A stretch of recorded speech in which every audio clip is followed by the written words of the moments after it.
How's it going, everybody? Welcome back to Talking Wolves, or welcome back to a brand new match preview on the channel today. Hope you guys are keeping well and safe, and hopefully you've somehow recovered from that amazing comeback victory against Aston Villa on Saturday. An absolutely amazing experience to be there. As always, if you want to catch our post-match reactions to that game, we've got our reaction from outside Villa Park. We've got the fans reacting, of course. We uploaded the Talking Wolves podcast this week, which has got some real good insight on the game and our thoughts on there, and lots of fun during that podcast as always. But guys, let me know your thoughts ahead of this clash up against Leeds United at Elland Road this Saturday. Going to be a really intriguing game. I'm going to give my thoughts on it, the team news that we know so far, and of course we'll have the Leeds perspective later on in the video as well. But for Wolves now, it is 3 wins on the bounce. Things are looking up, and we've got a fairly promising running now between now and December. We saw the December and New Year fixtures get confirmed and finalised. And it is a very, very tricky running. We play Liverpool, we play City, we play Arsenal, we play Chelsea, we play Manchester United. So some really, really tough fixtures in there. So these matches now are really paramount and important. It is paramount, rather, that we get these points in. And if we can see ourselves in the top 6 or top 7 going into December, I think we give ourselves a much more comfortable position and platform to be on. Leeds United, I had a chat with somebody about it on Sunday, and I sort of didn't realise how much they were, you could say, struggling. They've had a couple of injury issues. I believe Calvin Phillips has been injured. Rafinha, a couple of their key men really have been out. But of course, we'll chat to Conor about the team news of Leeds later on to see how they're holding up there.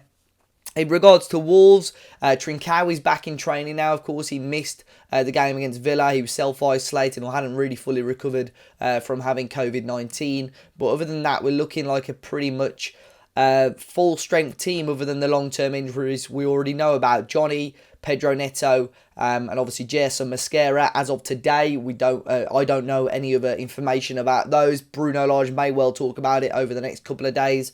As always, be sure to follow us on the socials, on Friday especially, when Bruno tends to talk about the team news ahead of the match. But saying that, because we've got a pretty strong team available, I think with the game against Villa, Jimenez was rested. We saw Hwang Nadama play, although Hwang wasn't fantastic. Podence came on and made a real difference. And it's going to give Bruno Lage, in a good way, a little bit of a selection headache going into the game against Leeds United. And very, very difficult for us to predict. Dendoncker was involved, more or less played the full 90 as well. We saw Neves and Matinho. So plenty of players got game time there. And it will be intriguing to see how Bruno lines up. Let's jump into my predicted lineup for the game, and I think it is quite difficult for me to pinpoint certainly several positions of this lineup. But as always, I'll start with the goalkeeper, as Mr. Jose Sarr in goal. Again, a couple of crucial saves against Villa. Not really much he could do about the 2 goals that Villa scored. The back 3 for me is probably going to remain the same as well. Remain Saiss, Conor Cody, who obviously grabbed the second goal in that game, Saiss grabbing the first, and Max Kilman, all contributed in that game against Aston Villa. The wing-backs have come under some scrutiny over the last week or so. I do think Bruno will stick with them, but I may be surprised. I'd say Nelson Semedo is a cert for the right-hand side, and a lot of fans, once again, still pushing for Ryan Aït-Nouri to come in on the left-hand side. I think with the formation that we played against Villa, it would have been a good time for Aït-Nouri to come in. But Bruno still, especially with it being a local game, maybe a little bit cautious about that. So Aït-Nouri, I don't think will start. I think Bruno will stick with Marçal on the left. In the middle, if we're reverting to a 5-2-3, I would say it'll be Ruben Neves and João Matinho once again. And the front 3 is really, really difficult. I think it's a no-brainer that Raul will be introduced through the middle.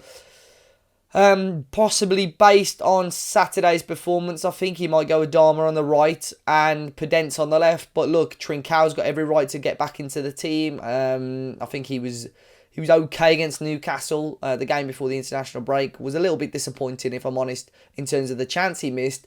But he's still want to get minutes. Hwang, of course, has contributed. I think he's our top goal scorer still, so he's going to want to get minutes and deserves possibly to get a start. So there's 4 players there, and I don't envy Bruno for having to make that decision, really.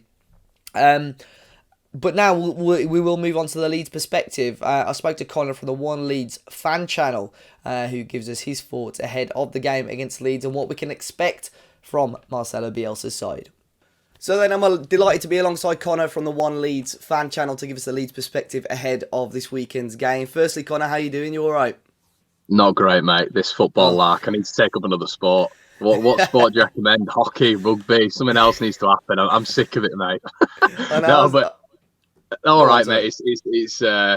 It's been a bit rainy up here, to be honest. Yeah, it's been a bit rainy, so it's been a bit of a drivel week, to be honest with you. Leeds aren't helping the mood, but yeah, mate. Hoping a few rays of sunshine today, and I'm hoping that's a good omen for the weekend. Yeah, I didn't realise. I had a conversation with somebody on Sunday about Leeds United, and I didn't realise sort of how much you guys, we could say, are struggling so far this season. It's just one win in the 17 games so far. Can you sum up those first 8 games, sorry? Can you sum up those 8 games so far? What have Leeds done well and what have they done badly so far? Why aren't they higher up in the table?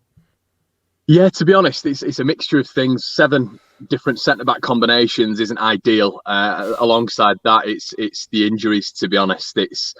This squad is so thin, as I'm sure you know. It's definitely the thinnest squad in the Premier League. I mean, it seems like every single week we're giving, 17 and 18-year-olds their bench debuts in the Premier League. I mean, the bench at the weekend was absolutely disgusting. We had 17-year-olds, 18-year-olds. The only senior professional was Adam Forshaw, 30 years of age, who's just come back from a 2-year layoff as injured. So yeah, to be honest, mate, it's not great at the minute. We seem a little bit lethargic.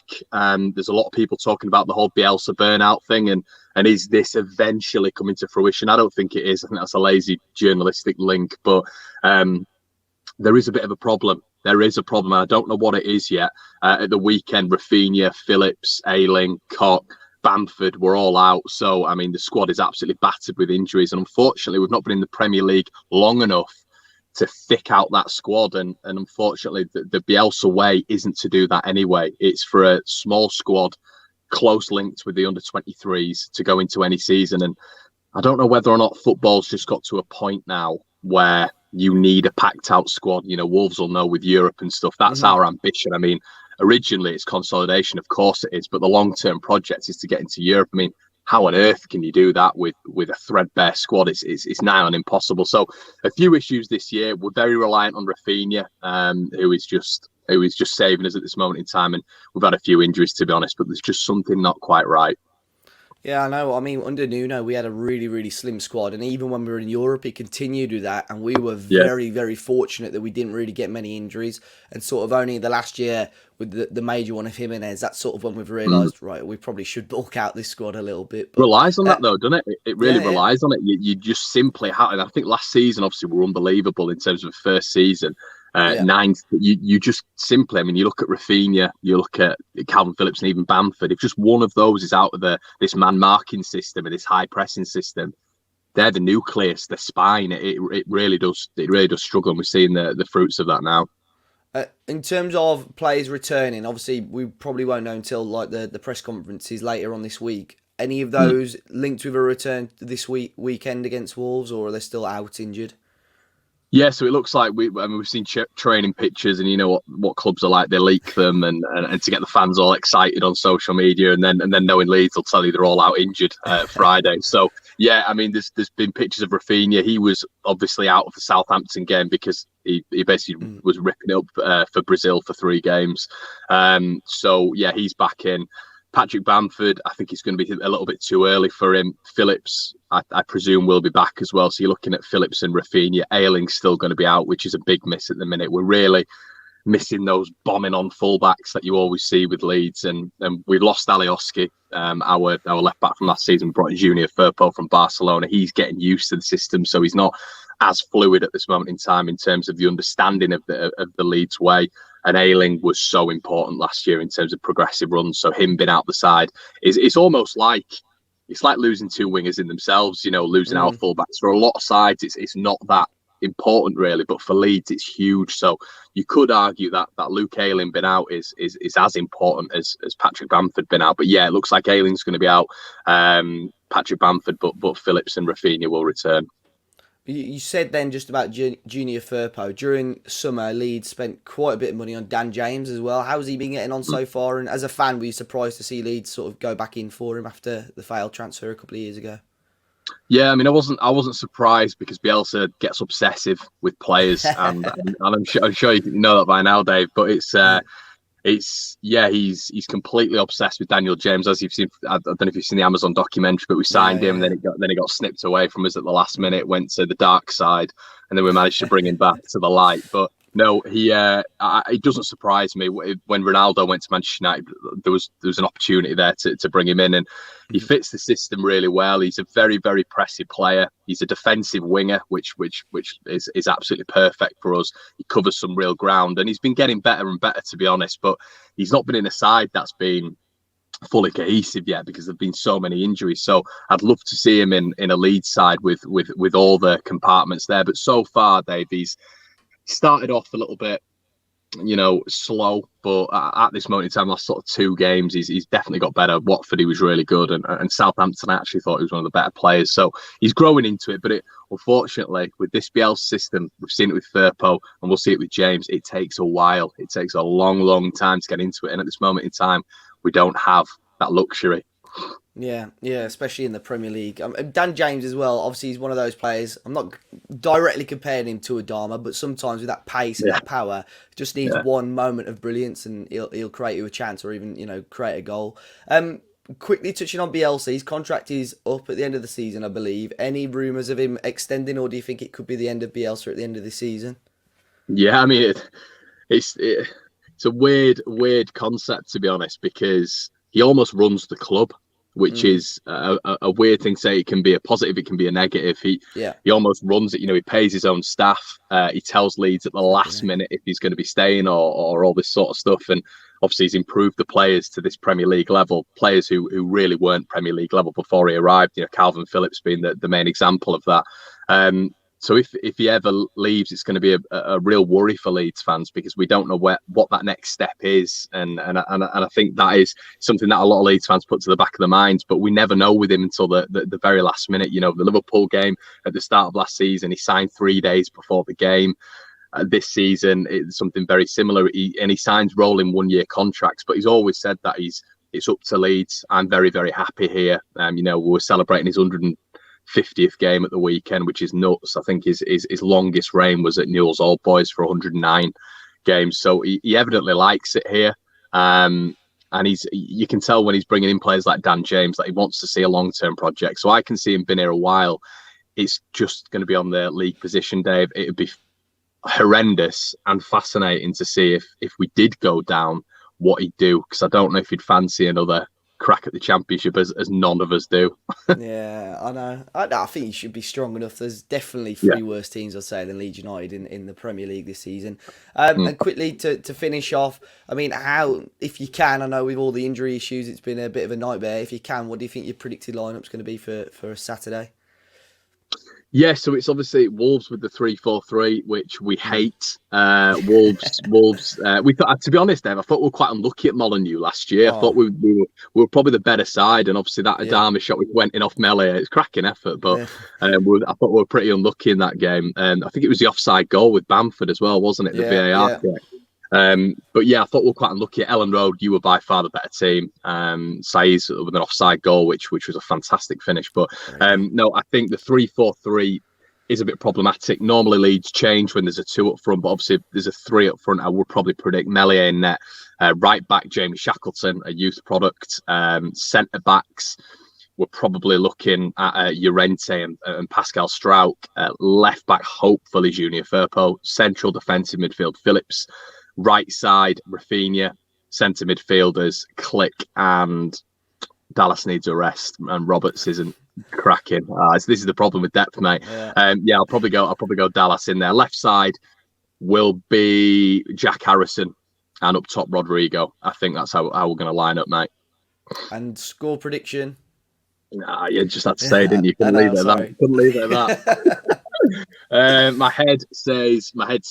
I mean, Wolves are on fire. I really like watching you at the minute. There seems to be a real change in how Wolves are playing. I mean, what is Neto still out as well? Yeah, he's still injured. Yeah. And Trincao, is he available? I think he's back now. Yeah, he's back this weekend. Fantastic. That's what you want. So tricky wingers going up against our man for man system. You know, you beat that you beat a man, and the whole thing absolutely falls apart. So my head says 2-0 Wolves. My heart says 2-1 Leeds, but I've got to do that. But yeah, I'd probably go with my head, Dave. I think it's going to be a tough day at the office for Leeds, but and it piles on the pressure for Norwich the week after.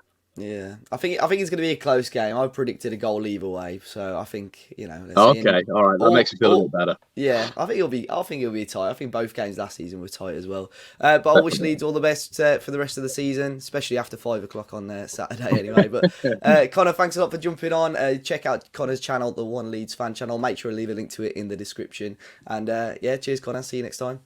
Top man, see you, mate. So big thanks to Conor. You can check out his links in the bottom of the video in the description there. In terms of score prediction for this game, look, Wolves have got every chance and every right to extend their winning run here. I'm going to go with a very narrow 1-0 victory for Wolves. You lot are probably not used to me not giving my traditional 2-1s. It could easily be 2-1. I think this is another game, and I said it last week against Villa, that I think you'd be quite brave to bet on this match because very, very similar sides in terms of quality. I think, you look at Leeds United, although they haven't started off too brilliantly, we had very tight games against them last year. We got the better of them on both occasions, but they are a very tricky side to play against. So I am looking forward to it. Unfortunately, not going to Elland Road due to other commitments, but as always, I'll be giving my match reaction after the game, and we'll have the fans react as well. Be sure to hit the like button, guys. Let me know your thoughts ahead of the game against Leeds United. And until next time, I'll see you all very, very soon.